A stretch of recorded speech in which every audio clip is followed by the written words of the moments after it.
महाराज कंस के यहां जाकर के नारद जी ने कृष्ण का वध कराने की युक्ति का उपाय बताया। कंस से जाकर के कहा, कंस तुम्हें एक धनुष प्राप्त है, महादेव ने तुमको दिया था। इस धनुष का सुंदर एक यज्ञ करो और यज्ञ में ब्रजमंडल के कुछ प्रतिष्ठित लोगों को सम्मानित करने के लिए बुलाओ। उन्हीं लोगों में कृष्ण बलराम को सम्मान के लिए बुलाना, मथुरा आएंगे, छल से उनको मरवा देना, तुम्हारे शत्रु का वध हो जाएगा। कंस को जब ये बात पता चली, नारद जी की युक्ति पता चली, कंस को बड़ा सुख लगा। उसने धनुर्यज्ञ किया और धनुर्यज्ञ में ठाकुर जी को अक्रूर जी के द्वारा बुलवाया। बहुत सावधानी से सुनो। अक्रूर जी महाराज वृंदावन गए। सब लोग बिल्कुल सावधानी से श्रवण करो। अक्रूर जी महाराज वृंदावन गए। वृंदावन जाकर के समस्त ब्रजवासियों को, नंद रानी यशोदा और दाऊद और नंद बाबा को ये बात बताई कि महाराज कंस ने एक यज्ञ रखा है और उस यज्ञ में सम्मान करने के लिए कृष्ण बलराम को बुलाया है। नंद बाबा बोले, काय बात को सम्मान करेगो भैया? बोले, हमने सुनी है कि जब इंद्र ने वर्षा की थी तो कृष्ण ने गिरिराज पर्वत उठाए थे। ब्रज की रक्षा में इनका योगदान है, इसलिए महाराज कंस इनको सम्मानित करना चाहते हैं।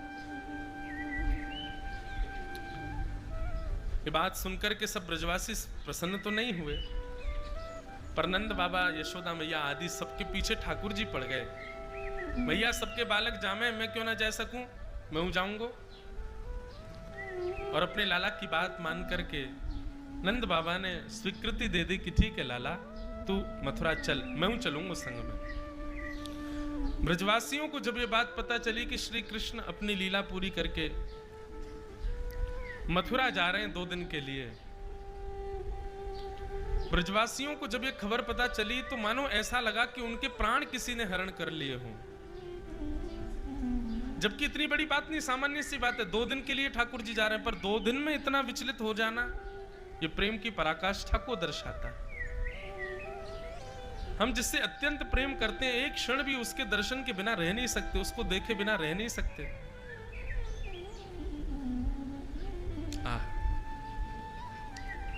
हमारे ब्रज में एक पद गाया जाता है,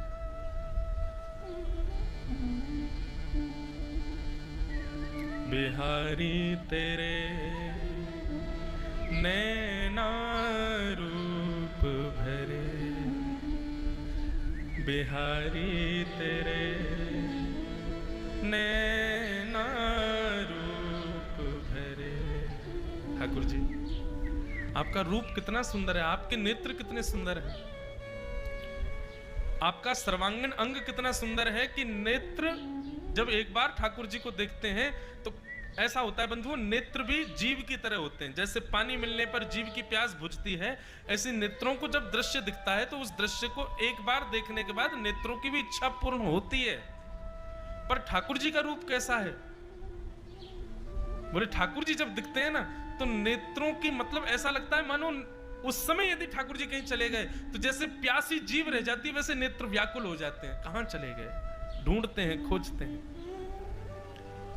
बिहारी तेरे नैना रूप भरे, निरख निरख राधे प्यारी को, निरख निरख राधे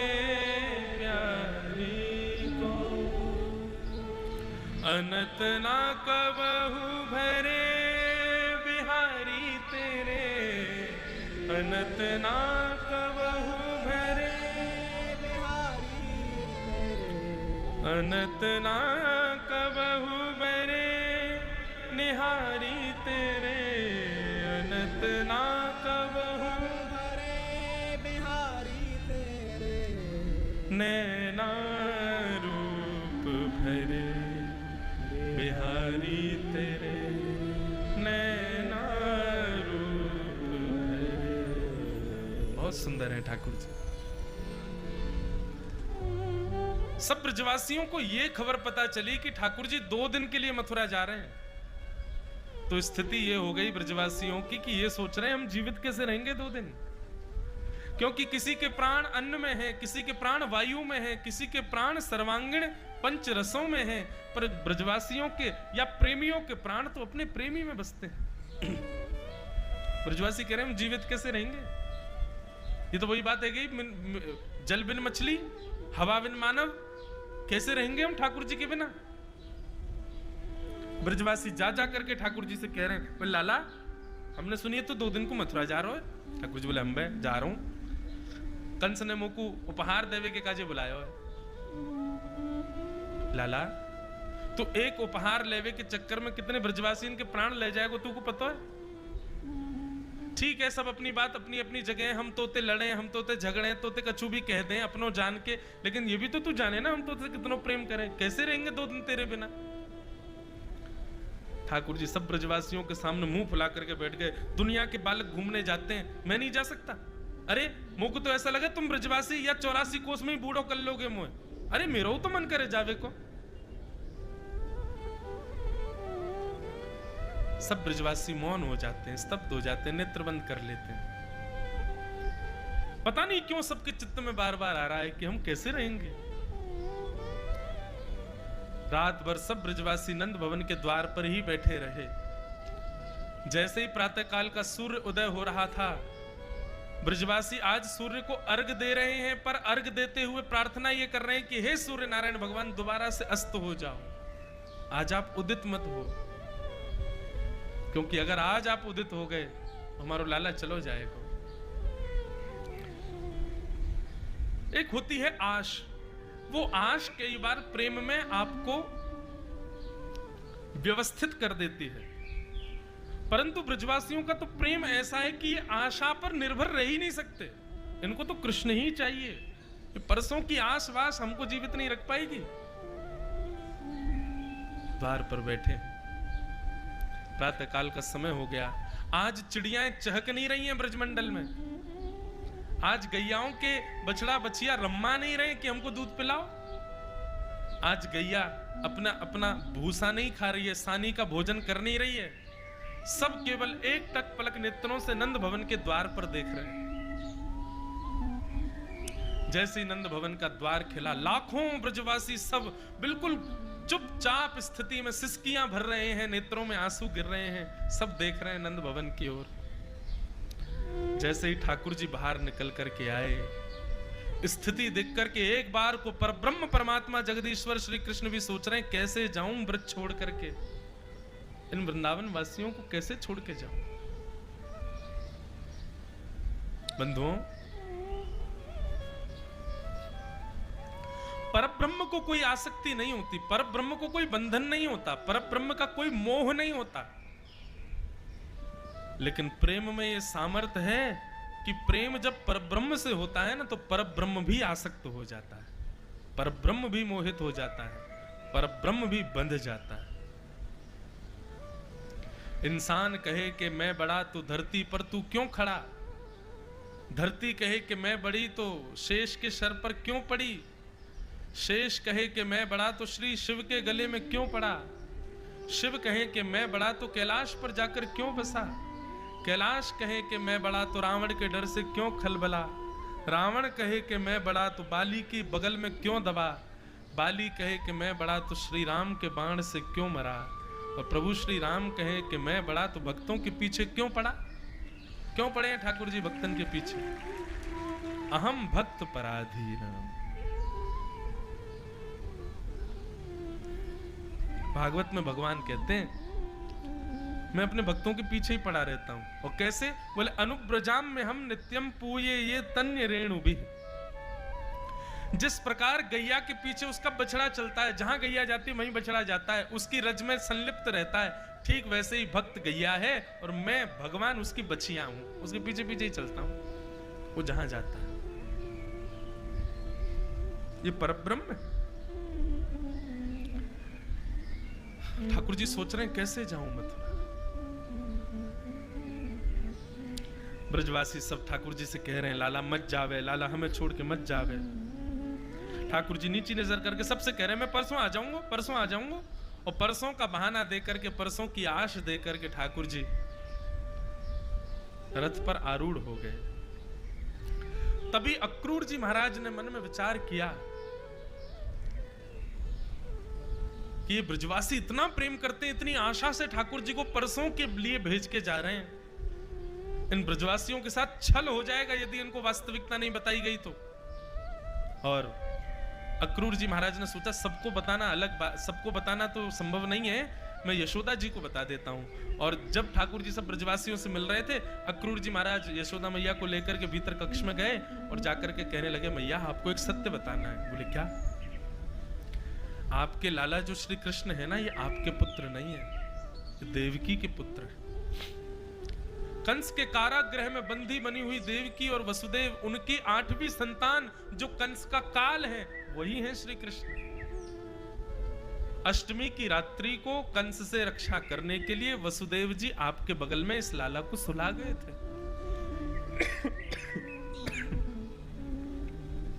और आपने सुना होगा कि कंस ने देवकी की 8वीं कन्या को पृथ्वी पर पटका था, जो कि अष्टभुजी भद्रकाली के रूप में प्रकट हो गई थी, वो आपकी पुत्री थी।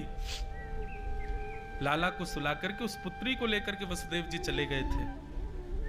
मैया ये सत्य मैं इसलिए बता रहा हूं कि अब कृष्ण वास्तव में अपनी मां के पास जा रहे हैं, अब वापस नहीं आएंगे। हमारा कोई संबंध नहीं है ठाकुर जी से। जब हम ये विषय सुनते हैं तो स्तब्ध हो जाते हैं, रक्त ठंडा पड़ने लग जाता है। यशोदा मैया की तो क्या ही स्थिति हुई होगी। यशोदा मैया स्तब्ध हो गई, अपलक नेत्र हैं, रो भी नहीं पा रही, कुछ कह भी नहीं पा रही, हिलडुल भी नहीं पा रही हैं।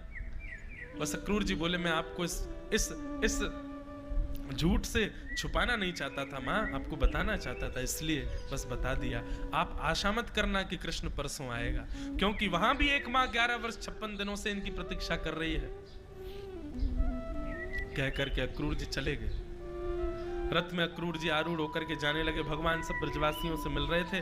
ठाकुर जी जैसे ही रथ के ऊपर बैठे और जैसे ही रथ का चक्का आगे बढ़ा, इतने में ही नंद भवन से निकलती आई यशोदा मैया।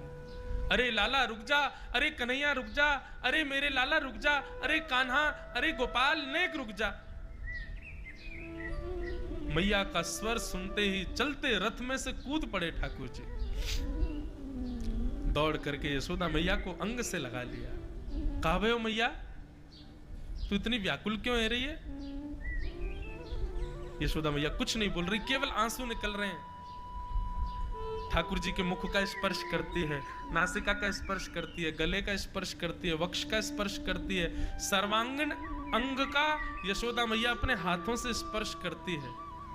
और स्पर्श करके चरणों का स्पर्श जब करती है, ठाकुर जी हाथ पकड़ लेते। मैया कहा कर रही है? बोले लाला क्योंकि अब तू मुझे लगे ना है कि तू वापस आएगो, तो तेरे एक एक रों को स्पर्श करके अनुभव ले रही हूं, ताकि जब भी तेरी याद आवेगी ना तो यह अनुभव को स्मृति में ले ले करूंगी। क्यों कह रही है ऐसा? मैं क्यों ना आऊंगा? अरे परसों आ जाऊंगा ना मैया। और कितनों कष्ट देगो लाला तू देवकी को? मुझको सब पता है, तू देवकी को बेटा है, मेरो बेटो ना है। 11 वर्ष 56 दिन थे वो तेरी प्रतीक्षा कर रही है लाला। तू नहीं आएगा वापस, वही के पास रहना है, वहां को ध्यान रखना है। बस एक बात मेरी मान लियो लाला, कभी देवकी से यो मत बताइयो कि यशोदा मैया ने मुझको उखल से बांधो, मेरो कान पकड़ो, मुझको छड़ी दिखाई। और लाला एक अंतिम इच्छा, तू जीवन भर वापस मत आइयो, लेकिन काउदना यदि कोई से खबर मिल जाए ना कि यशोदा मैया मरणासन अवस्था में, बस वह समय मेरे पास आ जाइयो। मुझको कछु ना चाहिए, बस मेरे प्राण निकले, वह समय मेरो लाला मेरे सामने हो, मेरो छोना मेरे सामने हो, मेरो नेक्सो सो कन्हैया मेरे सामने खड़ो हो। मैं तेरी गोद में सर रख के तेरो मुख देखते देखते देखते प्राण त्याग दूंगी लाला। बस जब प्राण निकल रहे हो मेरे बाद समय आ जाइयो लाला। और ये बात कह करके यशोदा मैया वहीं मूर्छित होकर के गिर पड़ी। देख नहीं सकती हैं ठाकुर जी को जाते हुए। ठाकुर जी यशोदा मैया की चरण रज को अपनी पीतांबरी में बांध रहे हैं। जीवन पर्यंत इसका तिलक करना है मुझे। अपनी मां के चरण रज को अपने माथे से लगा रहे हैं, संपूर्ण ब्रज को दंडवत प्रणाम कर रहे हैं ठाकुर जी। और मानो जैसे अब आगे की लीला में ठाकुर जी केवल अपने प्रभाव का प्रकाश करने वाले हैं। प्रेम तो ठाकुर जी वृंदावन में छोड़ करके गए। रथ पर आरूढ़ हो गए श्याम सुंदर और ब्रज को प्रणाम करके मथुरा की ओर प्रस्थान कर गए।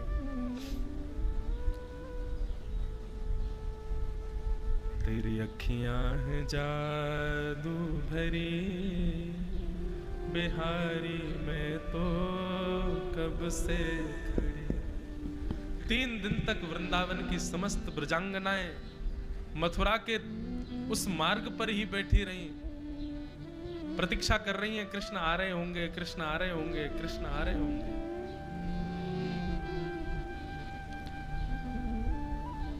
सुन लो मेरे श्याम सलोना, तुमने ही मुझ पर कर दिया टोना, कर दिया टोना। मैं तो तेरे ही द्वारे पड़ी, बिहारी मैं तो कब से खड़ी।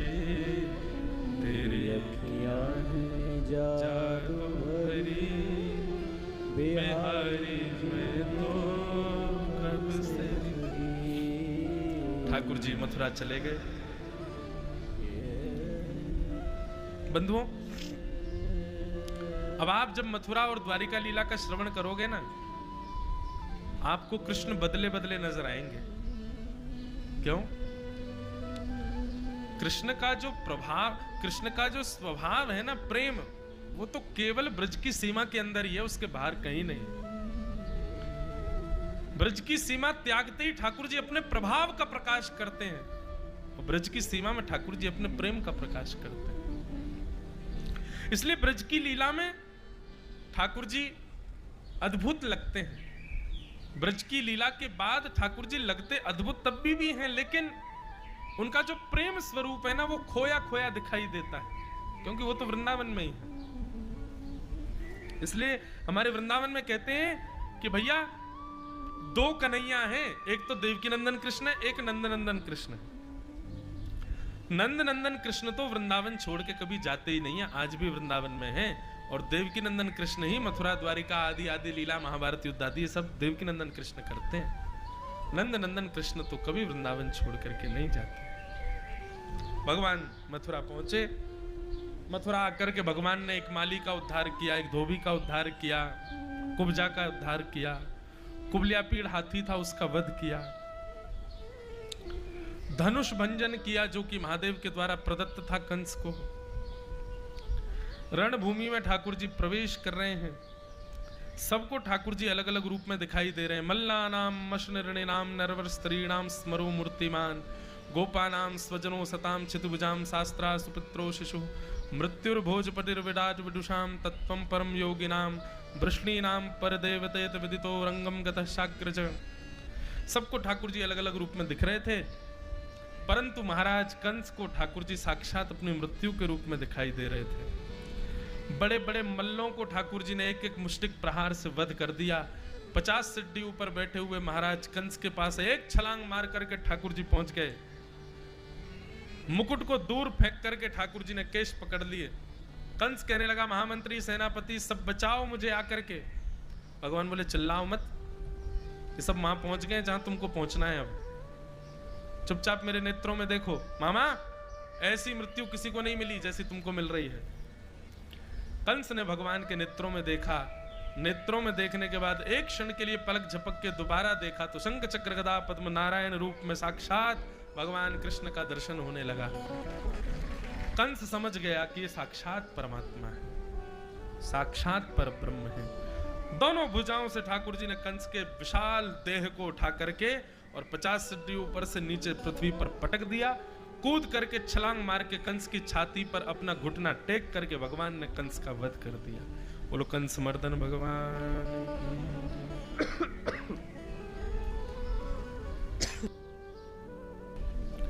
जैसे ही भगवान ने कंस का वध किया, मथुरावासी सब आश्चर्यचकित बैठे थे। मथुरावासी बोले हो ही नहीं सकता कि कंस का वध हो जाए, इतने विशाल कंस को छोटा सा बालक कैसे मार सकता है। और इसी डर के मारे किसी ने हल्ला नहीं किया, किसी ने ताली नहीं बजाई। बोले क्यों? हमने कहीं हल्ला किया, जय जयकार करी, ताली बजा दी और कंस ने उठ करके कहीं हमको ही देखा तो सबसे पहला नंबर हमारा ही आएगा। इसी भय के कारण विदिशा के लोगों ने भी ताली नहीं बजाई कि कंस कहीं उठ गया और कहीं उसने उठ के उसी को ही पकड़ा कि अच्छा बेटे हम मर गए, तुम ताली बजा रहे हो। अरे जोर से जय जयकार करो, बोलो कंस मर्दन भगवान की, बाल कृष्ण लाल की। ऐसे जय बोलते हैं जैसे हफ्ता भर पूरा व्रती रहता है क्या। अरे नहीं, जोर लगा के बोला करो, बटेश्वर महादेव तक आवाज जानी चाहिए। बोलो कंस मर्दन भगवान की। हाँ अब लगो ना कि कछु जनता बैठी है। ठाकुर जी ने कंस वध